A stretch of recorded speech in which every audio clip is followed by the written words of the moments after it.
Perkenalkan, nama saya Mona Lisa Maria Roring, NIM 20043067, kelas 6B Akuntansi Keuangan D4, Politeknik Negeri Manado. Pada saat ini saya akan mempresentasikan mengenai ruang lingkup audit internal.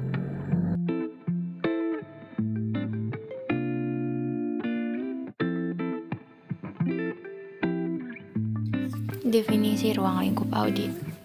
Ruang lingkup audit atau cakupan internal audit adalah seluas fungsi manajemen sehingga cakupannya meliputi bidang finansial dan non-finansial. Yang pertama, audit finansial. Audit finansial merupakan jenis audit yang lebih berorientasi kepada masalah keuangan. Sasaran audit keuangan adalah kewajaran atas laporan keuangan yang disajikan manajemen. Pada saat ini, orientasi internal auditor tidak pada masalah audit keuangan saja, namun titik berat lebih difokuskan pada audit operasional di perusahaan. Hal tersebut disebabkan audit atas laporan keuangan perusahaan telah dilakukan oleh eksternal auditor pada waktu audit umum atau general audit tahunan. General audit dapat dilakukan oleh kantor akuntan publik atau KAP, atau Badan Pengawasan Keuangan dan Pengembangan atau BPKP, serta Badan Pemeriksa Keuangan atau BPK. Yang kedua, audit operasional. Istilah lain dari audit operasional adalah audit manajemen atau manajemen audit, atau audit kinerja atau performance auditing. Sasaran dari audit operasional adalah penilaian masalah efisiensi, efektivitas, dan ekonomis atau 3E. Pada saat ini, audit operasional atau audit manajemen menjadi semakin penting perannya bagi organisasi usaha, bagi perusahaan. Yang penting dari hasil audit bukan semata-mata masalah kebenaran formal, tetapi manfaatnya untuk meningkatkan kinerja organisasi. Selain internal auditor, auditor operasional juga dapat dilakukan oleh Badan Pemeriksa Keuangan atau BPK dan Badan Pengawasan Keuangan dan Pembangunan atau BPKP. Yang ketiga, compliance audit. Audit ketaatan atau kepatuhan atau compliance audit adalah suatu audit yang bertujuan untuk menguji apakah pelaksanaan kegiatan telah sesuai dengan ketentuan dan peraturan yang berlaku. Peraturan atau ketentuan yang dijadikan kriteria dalam compliance audit antara lain: yang pertama, peraturan atau undang-undang yang ditetapkan oleh instansi pemerintah atau badan atau lembaga lain yang terkait, dan yang kedua, kebijakan atau sistem dan prosedur yang ditetapkan oleh manajemen perusahaan atau direksi. Selain internal auditor, compliance audit juga dapat dilakukan oleh Badan Pemeriksa Keuangan atau BPK dan Badan Pengawasan Keuangan dan Pembangunan atau BPKP.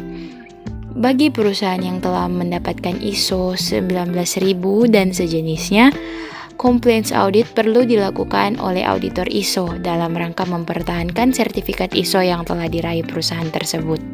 Yang keempat, fraud audit. Audit kecurangan atau fraud audit adalah audit yang ditujukan untuk mengungkapkan adanya kasus yang berindikasi korupsi, kolusi, dan nepotisme atau KKN yang merugikan perusahaan atau negara dan menguntungkan pribadi maupun kelompok atau organisasi atau pihak ketiga. Istilah lain dari fraud audit adalah audit khusus atau audit investigasi. Dalam fraud audit, internal auditor perlu membuat bagan arus atau flowchart serta modus operasi berupa uraian tentang cara-cara melakukan tindakan kejahatan atau tindak pidana korupsi. Perkembangan fraud audit pada saat ini cukup pesat. Misalnya, untuk mengungkapkan adanya fraud di bidang keuangan diperlukan ilmu mengenai akuntansi forensik atau forensic accounting dalam kejahatan keuangan di perusahaan. Seperti halnya dalam ilmu kedokteran terdapat beda forensik untuk mengungkapkan penyebab terjadinya kematian seseorang. Saat ini telah berkembang juga forensik audit. Hal ini terkait dengan upaya pemenuhan bukti audit yang akan dipakai untuk kepentingan sidang di pengauditan sehingga bukti audit tersebut dapat berkekuatan hukum. Tujuan audit internal.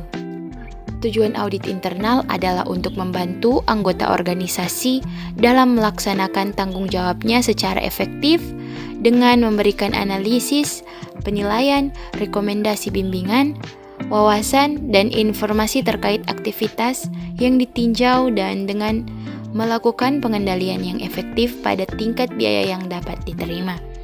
Ruang lingkup audit mencakup manajemen risiko, pengendalian, dan proses tata kelola organisasi di seluruh area komersial, operasional, dan keuangan.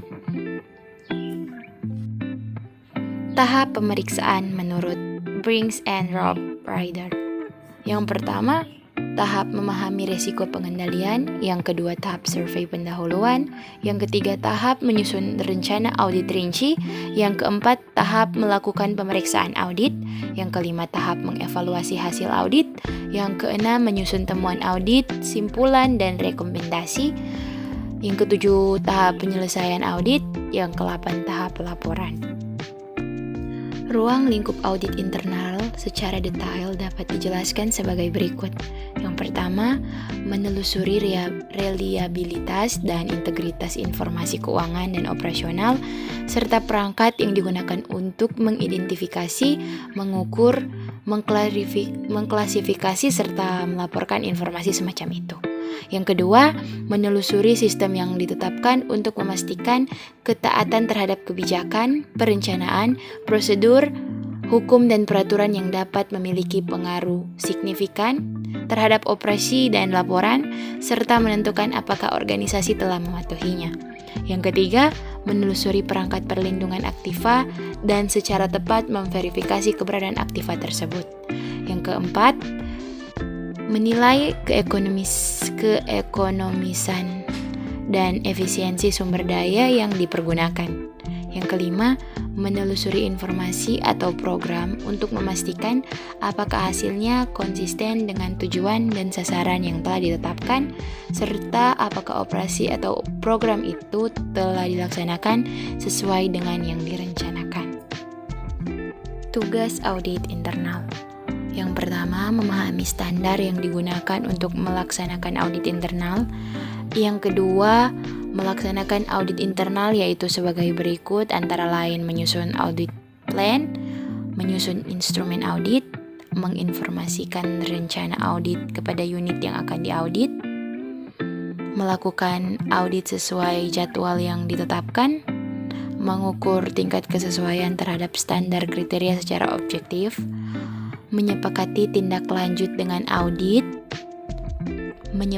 menyampaikan laporan hasil audit internal kepada ketua tim mutu dan kepada kepala unit yang diaudit.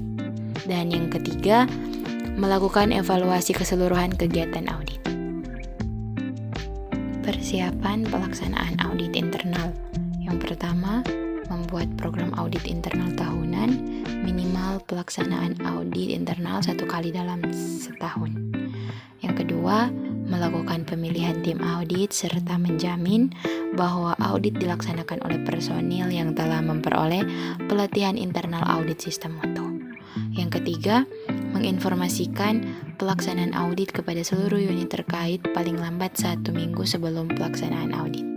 Yang keempat, mempersiapkan dan menjamin pada unitnya atau bagian atau seksinya tersedia personil yang akan terlibat dan berpartisipasi penuh dalam pelaksanaan audit dan melakukan tindakan perbaikan secepatnya sesuai dengan waktu yang telah disetujui. Yang kelima, atau yang terakhir, auditor bila diperlukan dapat mempersiapkan audit cek sesuai area maupun dokumen yang diperlukan. Sekian presentasi dari saya, terima kasih.